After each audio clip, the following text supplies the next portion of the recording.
বাস্তব উদাহরণ দেখেন। আমরা সৌদি আরবের বাদশাদের যতই গালাগালি করি, যতই দুর্নাম করি, আপনি সৌদি আরবের বাদশাহ সালমান বিন আব্দুল আজিজের স্ত্রীর ছবি কোনোদিন দেখতে পাবেন না। সার্চ দেন গুগলে গিয়ে যে ওয়াইফ অফ সালমান বিন আব্দুল আজিজ, পাবেন না। এবং কোনো দিন কোনো সফরে বোরখা পরা অবস্থাতেও সালমান বিন আব্দুল আজিজের স্ত্রী তার সাথে দাঁড়িয়ে আছে এরকম কোনো ছবি খুঁজে পাবেন না। গোটা ফেসবুক, ইউটিউব, টুইটার, গুগলে পাবেন না। তার ছেলে মোহাম্মদ বিন সালমান, যাকে মানুষ অনেক গালিগালাজ করে, তার স্ত্রীরও কোনো ছবি আপনি খুঁজে পাবেন না। যদি সার্চ দেন সব ফেক এবং ভুয়া। তার স্ত্রীর সাথে তার কোনো ছবি, জনসম্মুখে কোনো দেশ সফর করতে গেছে সাথে স্ত্রী আছে, এরকম কোনো ছবিও পাবেন না।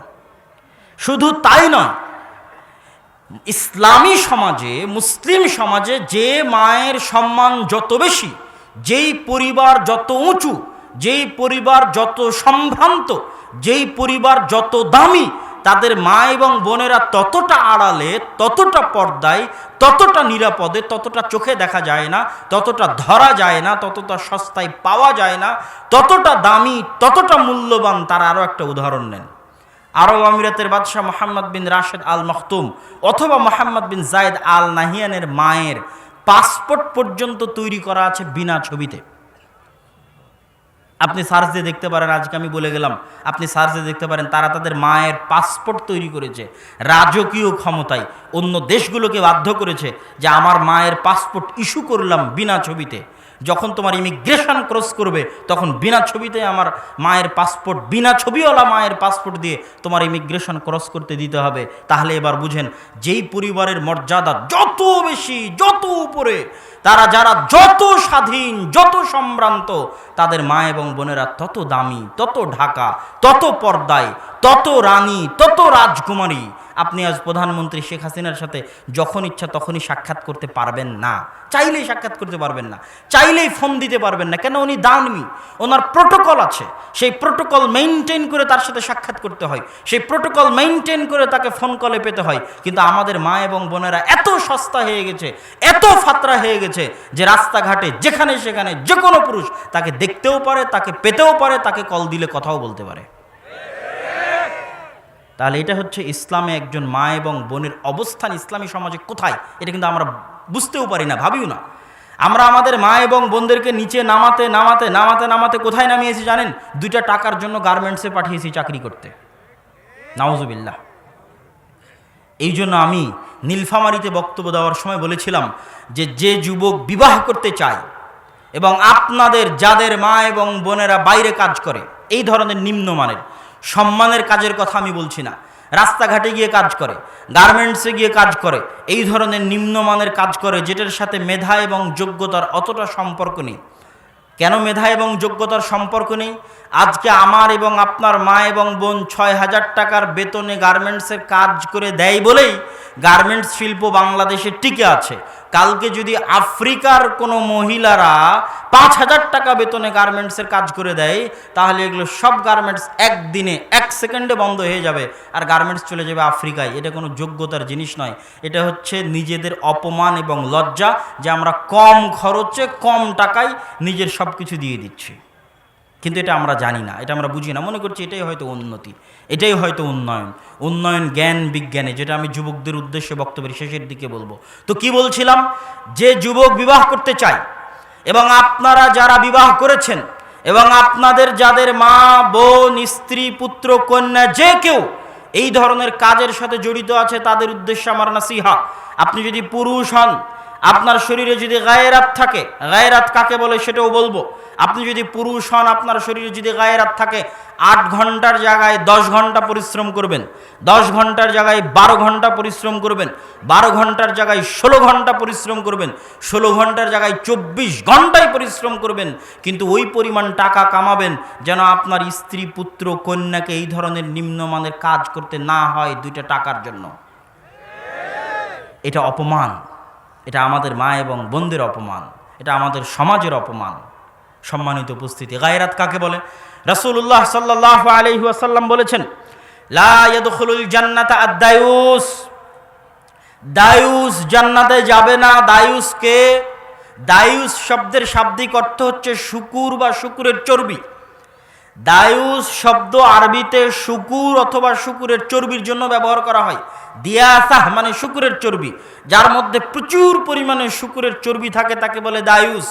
তাহলে হাদিসের অনুবাদ দাঁড়ালো লা ইয়াদখুলুল জান্নাতা আদ-দায়ুস, শুকুর বা শুকুরের চর্বি জান্নাতে যাবে না। কিন্তু শুকুরের জন্য কি জান্নাত জাহান্নাম আছে?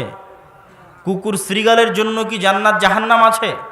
তাহলে আল্লাহ রাসূল যে বলছেন শুকুর জান্নাতে যাবে না, তাহলে এর অর্থ কি? এর অর্থ হচ্ছে ওই পুরুষ জান্নাতে যাবে না যেই পুরুষের রক্ত আর আদম সন্তানের রক্ত হয়ে নাই, যেই পুরুষের চর্বি আর আদম সন্তানের চর্বি হয়ে নাই, যেই পুরুষের রক্ত মাংস পচে গলে শুকুরের রক্ত এবং শুকুরের চর্বিতে পরিণত হয়ে গেছে, ওই পুরুষ জান্নাতে যাবে না।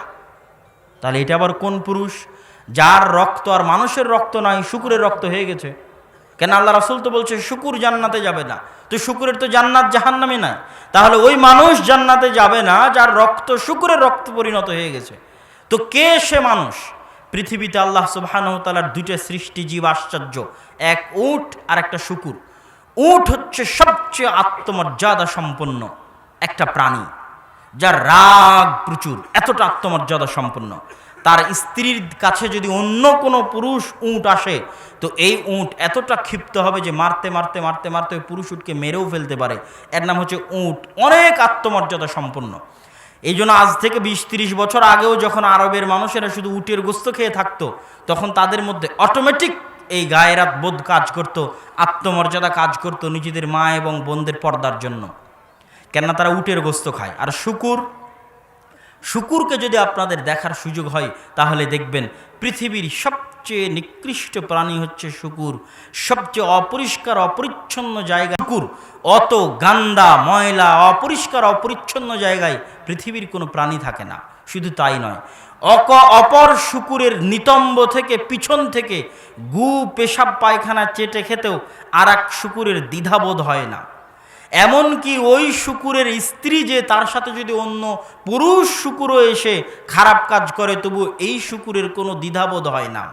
শুকুর এই ধরনের নিম্নমানের অপরিষ্কার অপরিচ্ছন্নওয়ালা ঘৃণিত নিম্ন শ্রেণীর একটা প্রাণী। এই জন্য পৃথিবীতে যারা এই শুকুরের গোস্ত খাবে তাদের চরিত্র ওই রকম হয়ে যাবে। ইউরোপ আমেরিকার মানুষ যারা শুকুরের গোস্ত খায় প্রচুর পরিমাণে, তাদের চরিত্র ওই রকমই হয়ে গেছে। তো যারাই শুকুরের গোস্ত খাবে তাদের চরিত্র ওই রকম হয়ে যাবে। কিন্তু আমাদের সমাজে এমনও মানুষ আছে যারা শুকুরের গোস্ত খায় না ঠিকই, কিন্তু তাদের চরিত্র চাল চলন এই শুকুরের মতো হয়ে গেছে। কিভাবে? তারা বিবাহ করেছে মোহর দিয়ে, তারা টাকা পয়সা ইনকাম করে, নিজেকে পুরুষ বলে দাবি করে, অথচ পুরুষ বলে দাবি করার পরেও তাদের স্ত্রীরা বেপর্দায় রাস্তাঘাটে ঘুরছে, তাদের মেয়েরা বেপর্দায় রাস্তাঘাটে ঘুরছে। তো তবুও তাদের ইজ্জতে এবং তাদের রক্তে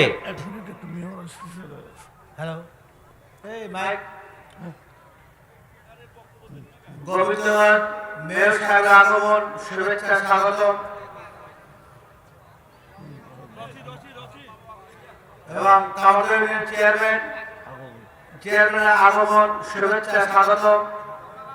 আমাদের প্রাণপ্রিয় আমার ছোট ভাই গোবিন্দগঞ্জ পৌরসভার সম্মানিত চেয়ারম্যানকে আসন গ্রহণ করার জন্য আহ্বান করছি।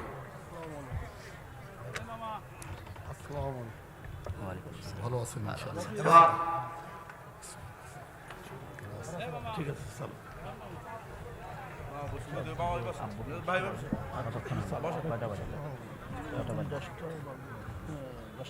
বাজতে যাচ্ছে। আরেকটু আলোচনা ভালো শুনতেছেন আমরা। সম্মানিত উপস্থিতি, আমি আপনাদের সামনে আলোচনা করছিলাম যে রাসূল সাল্লাল্লাহু আলাইহি ওয়াসাল্লাম বলেছেন, আদ-দায়ুস যারা তথা শুকুরের রক্ত এবং চর্বি জান্নাতে যাবে না। তো শুকুরের রক্ত এবং চর্বির তো জান্নাত জাহান্নাম নেই। তাহলে ওই মানুষ জান্নাতে যাবে না যেই মানুষের রক্ত আর মানুষের রক্ত নাই, শুকুরের রক্ত হয়ে গেছে। তো সেটা কোন মানুষ? শুকুর যেমন অপরিষ্কার অপরিচ্ছন্ন নোংরা ময়লা জায়গায় থাকে, এবং শুকুরের যেমন এতটুকু লজ্জা কাজ করে না যে আরেকজনের নিতম্ব থেকে পেশাব পায়খানা চেটে খাবে, এবং শুকুরের যেমন এতটুকু লজ্জা কাজ করে না যে তার স্ত্রীর সাথে আর 10 জন শুকুর কি করলো, এইটা নিয়ে যেমন তার দ্বিধাবোধ কাজ করে না, যেমনটা বিপরীতভাবে উটের ক্ষেত্রে কাজ করে। উট অনেক গায়রাতওয়ালা আত্মমর্যাদা সম্পন্ন প্রাণী। তো পৃথিবীতে বহু মানুষ আছে যারা বিবাহ করার পরেও, মোহরানা দিয়ে বিবাহ করার পরেও তাদের স্ত্রী পরপুরুষের সাথে হাসি মুখে কথা বললে তাদের রক্তে সরিষা সম পরিমাণ কাজ করে না। তাদের মেয়েরা বেহায়া বেপর্দা হয়ে রাস্তাঘাটে চলাফেরা করলে তাদের রক্তে সরিষা সম পরিমাণ কাজ করে না। তার অর্থ হচ্ছে তাদের রক্ত আর মানুষের রক্ত নেই, তাদের রক্ত পচে গলে দুর্গন্ধযুক্ত শুকুরের রক্তে পরিণত হয়ে গেছে। না হলে মানুষ মাত্রই, স্বাভাবিকভাবে পুরুষ মাত্রই, পৃথিবীর যে কোনো ধর্মের, যে কোনো বর্ণের, যে কোনো রঙের পুরুষ মাত্রই যদি তার বৈধ স্ত্রীর সাথে অন্য কোনো পরপুরুষ অবৈধ সম্পর্ক করে তার অন্তরে কষ্ট লাগে পুরুষ মাত্র। এই কষ্টটা যার পৌরুষত্ব যত বেশি তার এই কষ্টটা তত বেশি, যার ভারাত্ম এবং ব্যক্তিত্ব যত বেশি তার এই পৌরুষত্বটা তত বেশি। এই পৌরুষত্বের জোরেই রাসূল সাল্লাল্লাহু আলাইহি ওয়াসাল্লাম বলেছেন, যারা উটের মতো পৌরুষত্বের অধিকারী, আত্মমর্যাদার অধিকারী, তাদের সন্তানেরা, তাদের স্ত্রী পুত্ররা, তাদের কন্যারা বেহায়া বেপর্দা অবস্থায় রাস্তাঘাটে চলাফেরা করবে, পরপুরুষের ধাক্কা খাবে, অবৈধ সম্পর্ক করবে, হাসি মুখে কথা বলবে, এটাই পুরুষ কোনোদিন বরদাস্ত করতে পারবে না। সম্মানিত উপস্থিতি, আমরা কি আলোচনা করছিলাম? আমরা আলোচনা করছিলাম ইসলামী সমাজ ব্যবস্থায় একজন মা এবং বোনের অবস্থানটা কোথায়, আর একটা বস্তুবাদী সমাজ ব্যবস্থায় মা এবং বোনের অবস্থানটা কোথায়। বস্তুবাদী সমাজ ব্যবস্থায় আমরা দেখেছি মা এবং বোনের অবস্থান হচ্ছে প্রোডাক্ট, পণ্য। আর পণ্য মানে যতক্ষণ চেহারা আছে ততক্ষণ সম্মান আছে। যেই দিন চেহারা নষ্ট হয়ে যাবে, 35-40 পার হয়ে যাবে, ওই দিন বস্তুবাদী সমাজ ব্যবস্থা ওই মেয়েকেই, যাকে মাথায় তুলে নাচতো, তাকে ডাস্টবিনে ফেলে দিবে। এটাই পৃথিবীর নিয়তি। যেহেতু ওই বস্তুবাদী সমাজে সব কিছু নির্ধারিত হয়েছে টাকা দিয়ে, আর ইসলামী সমাজে টাকা দিয়ে নির্ধারিত হয়নি, সম্মান, মর্যাদা, ভালোবাসা দিয়ে নির্ধারিত হয়েছে।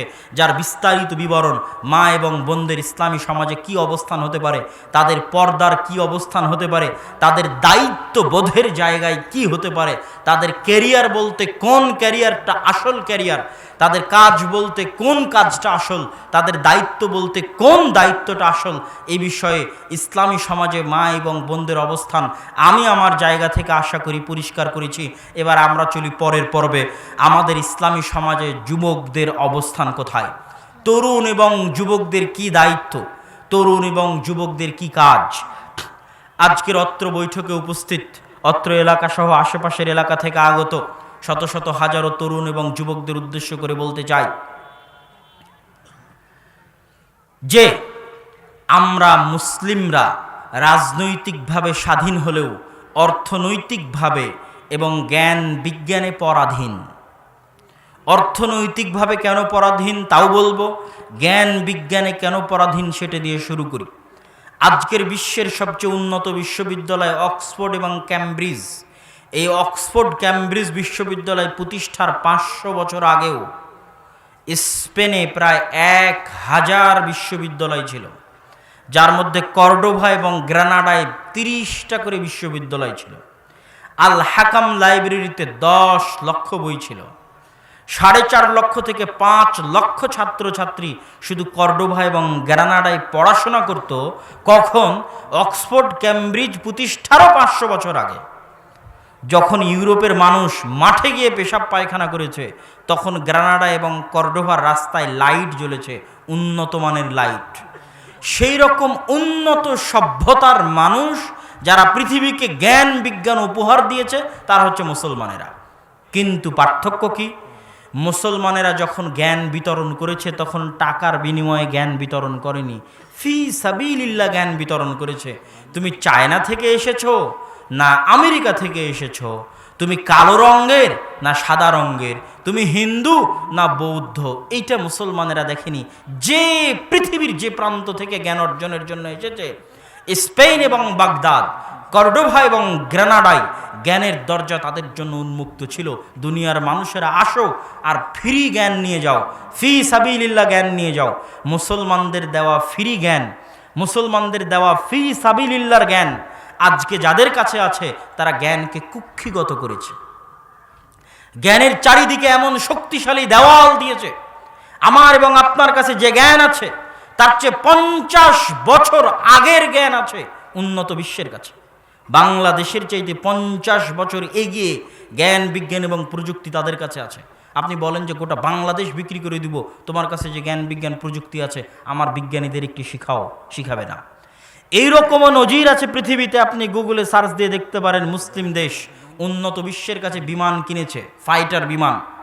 তো ওই বিমান নষ্ট হয়ে গেলে কেমনে ঠিক করতে হবে এই প্রযুক্তিটা পর্যন্ত দেওয়া হয়নি। বলা হয়েছে বিমান নষ্ট হয়ে গেলে আবার আমাদের কাছে পাঠাবে, আবার নতুন করে চার্জ দিবে, বিল দিবে, আমরা আবার বিমান ঠিক করে তোমার কাছে পাঠাবো।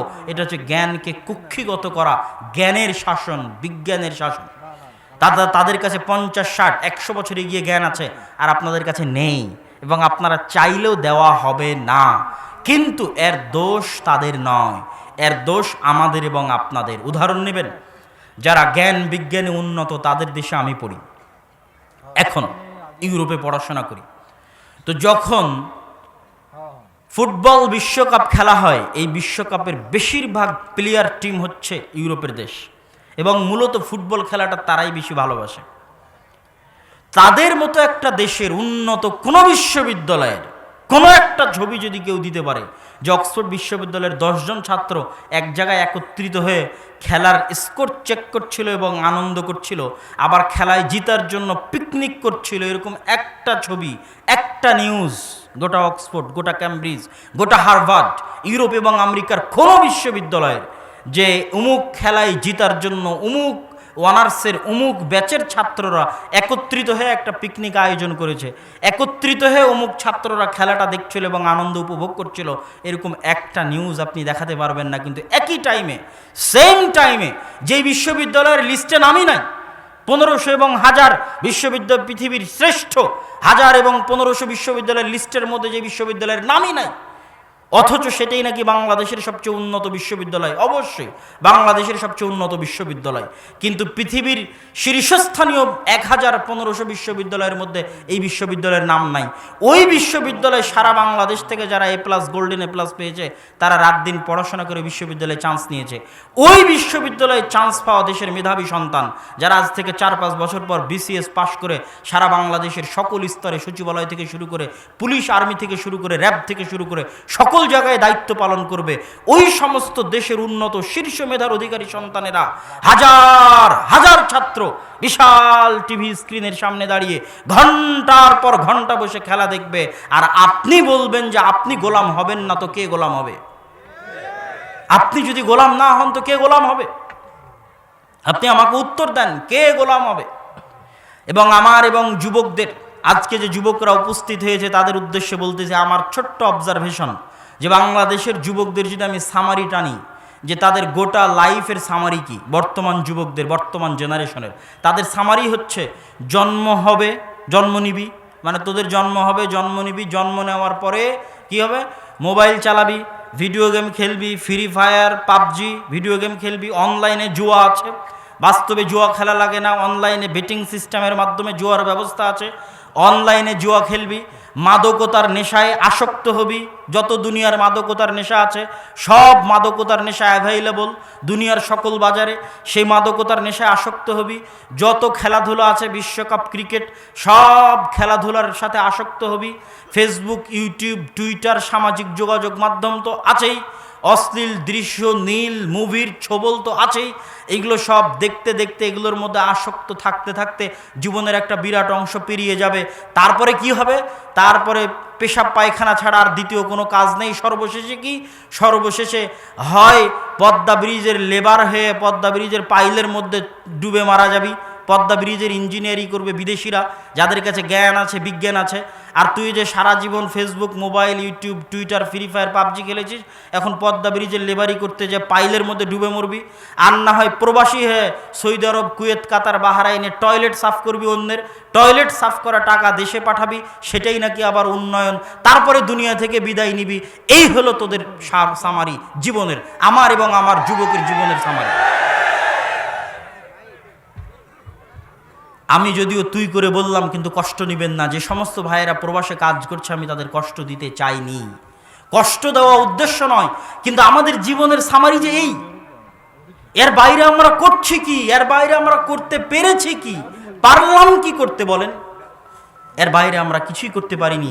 এবং এই দোষ কোশ্চিনকালেও তাদের নয়, এই দোষ আমাদের এবং আপনাদের, এই দোষ যুবকদের, এই দোষ এই প্রজন্মের। তাদেরকে জানতে হবে যে যারা ফ্রি ফায়ার পাবজি আবিষ্কার করেছে তারা কোটি কোটি টাকা মনোবিজ্ঞানীদের পিছনে খরচ করে, ইনভেস্ট করে। এক একটা মানুষের সাইকোলজিস্ট যারা, তাদের পিছনে কোটি কোটি টাকা দিয়ে বলে যে ভাই এমন সিস্টেমে সফটওয়্যার ডেভেলপ করেন যে একবার যদি এই সফটওয়্যার ব্যবহার করা শুরু করে, এই গেম খেলা শুরু করে, জীবনে যেন বের না হতে পারে। বলে ফেসবুকের ফিচারগুলোকে এমনভাবে সাজান, নতুন নতুন আপডেট দেন প্রতিনিয়ত, যে ফেসবুক তার ফিচারে চেঞ্জ করে। আগে রিল ছিল না, এখন রিল নিয়ে এসেছে। আগে রিয়াক্ট করার কোনো অপশন ছিল না, এখন নিয়ে এসেছে। এই যে প্রতিনিয়ত ফিচার নিয়ে আসে, এটার পিছনে কোটি কোটি টাকা দিয়ে গবেষণা হয় যে এমন ফিচার তৈরি করো যে মানুষ একবার ফেসবুকে ঢুকলে যেন 1 ঘন্টার আগে বের না হতে পারে। তাহলে 1 ঘন্টা সময় নষ্ট, প্রোডাক্টিভিটি নষ্ট হয়ে গেল। আপনি কি মনে করেন ঢাকা বিশ্ববিদ্যালয়ের সামনে যে ছেলেগুলো খেলা দেখছে ওদের পারমাণবিক বম তৈরি করার মতো জ্ঞান নেই?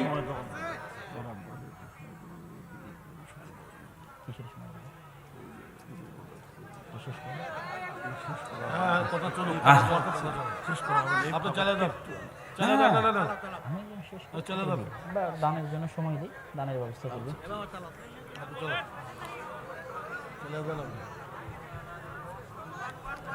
হ্যাঁ বলছি। হ্যাঁ, প্রোডাক্টিভিটির কথা বলছিলাম, তাই না? হ্যাঁ, কি বলছিলাম? হ্যাঁ, যে ঢাকা বিশ্ববিদ্যালয়ের সামনে যে ছাত্ররা বসে থেকে খেলা দেখছে, তাদের ব্রেনের মধ্যে কি ওরকম শক্তি নাই যে তারা পারমাণবিক বোম আবিষ্কার করতে পারবে? তাদের ব্রেনের মধ্যে কি ওরকম শক্তি নাই যে তারা মঙ্গল গ্রহে, চন্দ্র গ্রহে যেতে পারবে? আছে। এবং এখানে যত যুবক বসে আছে তাদের ব্রেনের মধ্যে কি ওই শক্তি নাই? আছে। প্রত্যেকটা সবাই আদমের সন্তান। যারা আবিষ্কার করছে, যারা উন্নত হচ্ছে, ওরাও আদমের সন্তান। আর আমরা যারা অনুন্নত অবস্থায় আছি, আমরাও আদমের সন্তান। কিন্তু আমাদের মূল্যটা কোথায় পৃথিবীতে? আপনি আজকে যদি আমার এবং আপনার মূল্য দেখতে চান, গলায় বাংলাদেশের পাসপোর্ট ঝুলাবেন, পাসপোর্ট ঝুলিয়ে সীমানার বাইরে বের হবেন, তাহলে আপনি বুঝবেন আমার এবং আপনার মূল্য কোথায়। ওই যে দেশের খেলা দেখে লাফাচ্ছিলেন, ওই দেশের ভিসার জন্য যদি আবেদন করেন, রিজেক্ট হয়ে যাবে ভিসা। যদি ভিসা অ্যাকসেপ্ট হয় তো ইমিগ্রেশনে একের পর এক যাবে। আগে যে দেশের নাগরিক আছে দেখবেন কোনো প্রশ্ন নাই, পার হচ্ছে। এবার যখন আপনি আসবেন, আপনি তো সারা জীবন ওই দেশের খেলা দেখে লাফিয়েছেন, এবার যখন আপনি বাংলাদেশ, এবার আপনার যে জিজ্ঞাসাবাদ শুরু হবে, ওই জিজ্ঞাসাবাদের কোনো অন্ত নাই, হয়তো আপনাকে ন্যাংটা করেও চেক করতে পারে। তাহলে দিস ইজ ইওর ভ্যালু, এটা হচ্ছে আপনার দাম, আপনার দেশের দাম। আপনি যখন ওই বাংলাদেশি পাসপোর্ট ঝুলিয়ে দেশের বাইরে বের হবেন, বুঝবেন আপনার দেশের দাম কি। মদিনা ইসলামী বিশ্ববিদ্যালয়ে যখন আমরা বসে পড়াশোনা করেছি, তখন অন্য দেশের নাগরিকরা না এসে, যখন বাংলাদেশের নাগরিক এসে টয়লেট পরিষ্কার করে, আমার ঘরের ডাস্টবিন পরিষ্কার করে, তখন অবশ্যই আমার অন্য ফ্রেন্ডদের সামনে বোঝা যায় যে আমার দেশের দাম কি, অবশ্যই বোঝা যায়। এবং সেটা আমাদের মধ্যে অবশ্যই সামান্যতম হলো অন্যদের দৃষ্টিতে হীনম্মন্যতা তৈরি করে।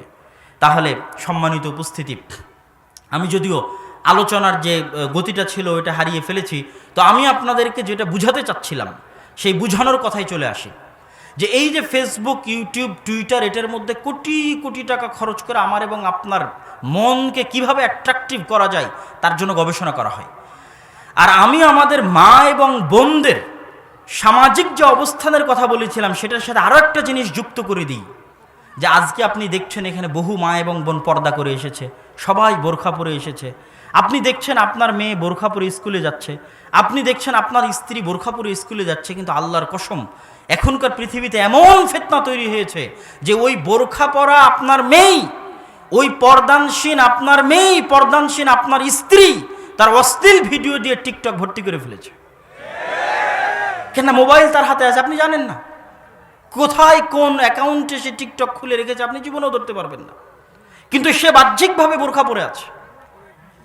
এবং আমাদের মা এবং বোনদের উদ্দেশ্যে আমি বলতে চাই যে তারা নিজেদের নিচে নামাতে ওই যে বলছিলাম যে আদম সন্তানের দাম, এই শরীরের দাম, আরব আমিরাতের বাদশার মায়ের দাম, আর বাদশাহ সালমান বিন আব্দুল আজিজের স্ত্রীর দাম, আর মোহাম্মদ বিন সালমানের স্ত্রী আর মায়ের দাম, তাদের দাম আর একটা মুসলিম মা এবং বোনের দাম।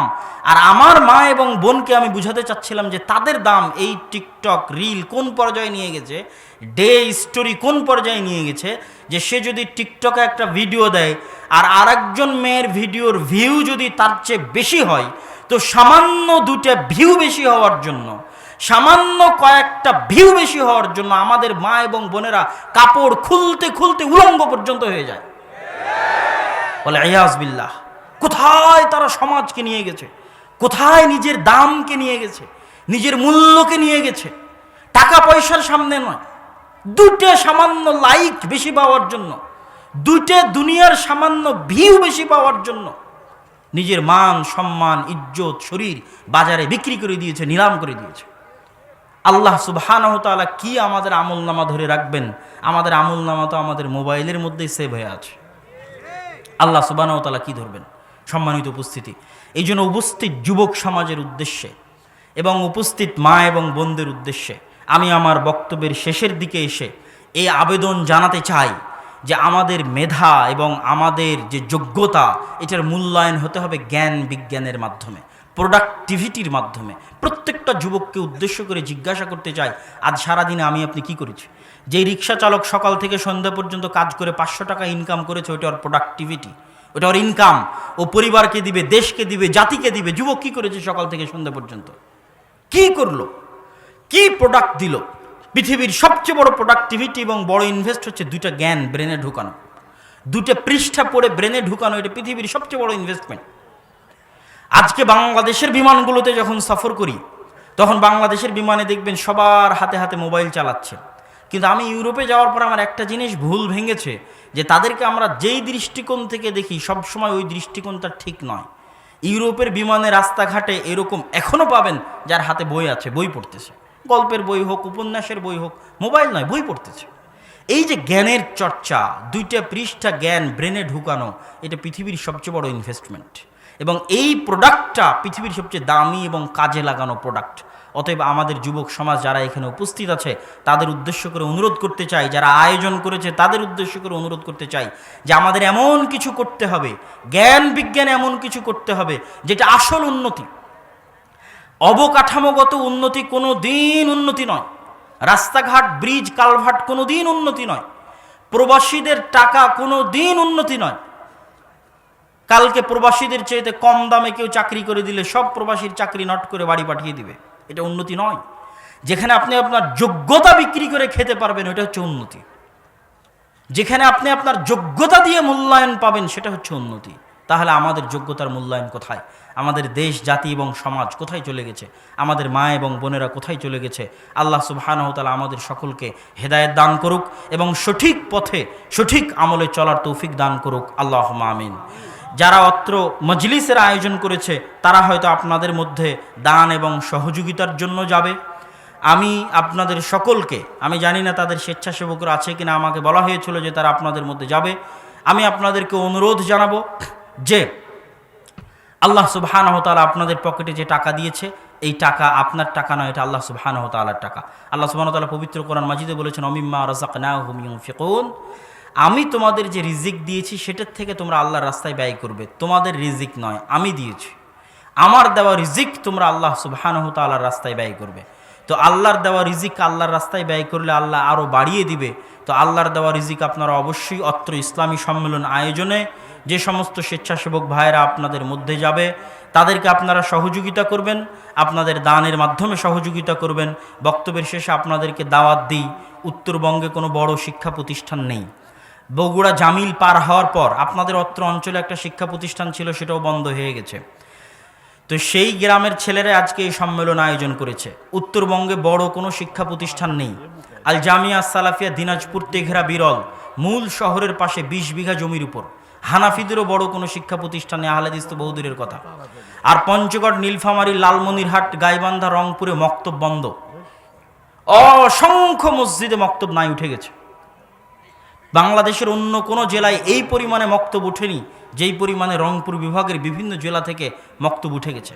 নীলফামারী, কুড়িগ্রামের চরাঞ্চলে গেলে আপনি মক্তব পাবেন না।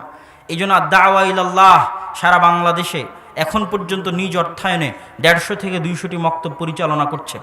আমি তার দায়িত্ব পালন করি। রমজান মাসে, আগামী রমজানে আরও 100টি নতুন মক্তব চালু হবে। আপনাদের গাইবান্ধা জেলাতেও আমাদের অনেকগুলো মক্তব পরিচালিত হয় এবং আপনাদের চাঁদপাড়াতেও যে মক্তবটা চলে আমার জানা মতে সেটাও আমাদের দাওয়া ইলাল্লাহর সহযোগিতায় চলে। আমি আপনাদের প্রত্যেকের কাছে একটা অনুরোধ করতে চাই যে আপনাদের সমাজের কোনো মসজিদে যেন মক্তব বন্ধ না থাকে, ভিক্ষা করে হলেও মক্তব চালাতে হবে। কি করে হলেও মক্তব চালাতে হবে? ভিক্ষা করে হলো।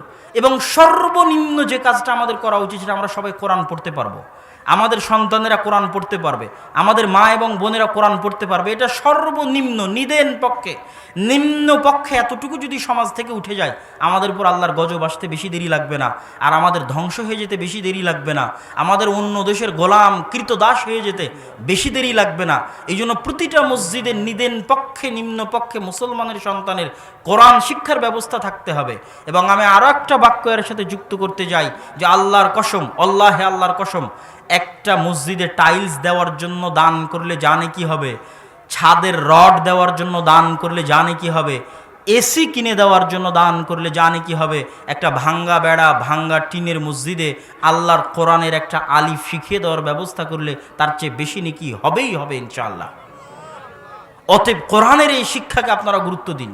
আপনাদের মধ্যে শপথ থাকতে হবে যে ক্ষুধার্ত থাকবেন, ভিক্ষা করবেন, না খেয়ে থাকবেন, ভুখা থাকবেন, কিন্তু মসজিদে একজন মুসলমানের সন্তানও যদি কোরআন শিখে তার শিখার ব্যবস্থা থাকতে হবে এবং মুসলমানের সন্তানকে কোরআন শিখাতে হবে। মসজিদকে প্রোডাক্টিভ হতে হবে। মানুষ যেমন প্রোডাক্টিভ, মসজিদকেও প্রোডাক্টিভ হতে হবে। দেখেন আমাদের সারা বাংলাদেশে যত মসজিদ আছে, এত অফিস বাংলাদেশের কোনো রাজনৈতিক দলেরও নাই। আওয়ামী লীগের নাই, বিএনপির নাই, ব্রাকের নাই, প্রশিকার নাই, যত বড় কোম্পানি হোক বাংলাদেশের, তাদের এত অফিস নাই যত মসজিদ আছে, যত মেইন পয়েন্টে আছে। মেইন পয়েন্টে মসজিদ ধরে রেখেছেন, ছাদ দেওয়া মসজিদ, এসিওয়ালা মসজিদ, 5 ওয়াক্ত সালাতের পর বন্ধ, রমজান মাসে ফিতরার চাউল আর কুরবানির সময় কুরবানির গোস্ত বন্টন দিয়ে মসজিদের কাজ শেষ। এটা আনপ্রোডাক্টিভ মসজিদ। মসজিদকে সমাজ পরিবর্তনে ভূমিকা রাখতে হবে, সমাজের শিক্ষা দীক্ষায় ভূমিকা রাখতে হবে এবং প্রত্যেকটা মুসলমানের সাক্ষরতার হার নির্ধারিত হওয়া উচিত যে গোটা গাইবান্ধা জেলায় কয়জন শিক্ষিত, যতজন কোরআন জানে ততজন শিক্ষিত, যতজন কোরআন পড়তে জানে না এরা সব মূর্খ। এটা সাক্ষরতার ভিত্তি হওয়া উচিত। কিন্তু দুঃখজনক হলেও সত্য যে আমাদের মুসলিম দেশের সরকারি সিলেবাসের মধ্যেও ওই ব্যবস্থা নেই যে নিম্ন পক্ষে একজন মুসলমানের সন্তান কোরআন শিখতে পারবে, এইরকম নিম্ন পক্ষে, নিদেন পক্ষে ব্যবস্থা নেই। তাহলে এই ব্যবস্থা কে করবে যদি মসজিদ না করে? অতএব সম্মানিত উপস্থিতি, মসজিদের কমিটি যারা আছেন, মসজিদের সাথে সম্পৃক্ত যারা আছেন, মুসলিম যারা উপস্থিত হয়েছেন, নিজে কোরআন শিখবেন, সন্তান সন্ততিকে কোরআন শিখাবেন। এবং মসজিদের কমিটি যদি মসজিদে মক্তব চালাতে না পারে, মসজিদের কমিটি যদি মক্তব চালু করতে অনীহা দেখায়, তাহলে ওই কমিটিকে 24 ঘন্টার মধ্যে পদত্যাগ করতে হবে, এটা আমার দাবি।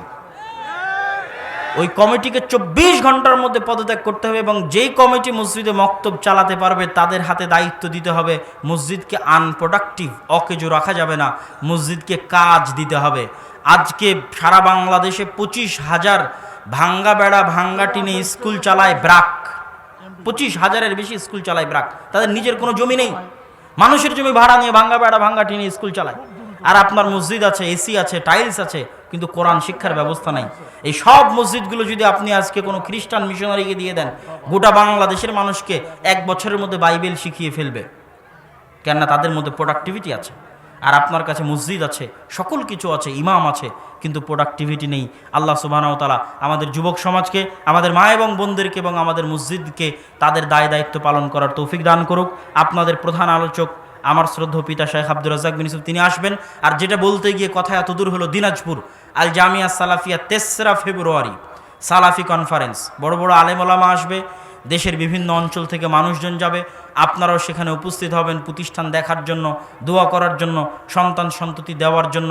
আল্লাহ সুবহানাহু ওয়া তাআলা যেন এই প্রতিষ্ঠানকে উত্তরবঙ্গে কোরআন এবং হাদিসের শিক্ষা ছড়িয়ে দেওয়ার ক্ষেত্রে অবদান রাখার তৌফিক দান করে। আল্লাহুম্মা আমিন। এই বলে আমি আমার সংক্ষিপ্ত বক্তব্য শেষ করছি। সুবহানাকা আল্লাহুম্মা বিহামদিকা আশহাদু আল্লা ইলাহা ইল্লা আনতা আস্তাগফিরুকা ওয়া আতুবু ইলাইক।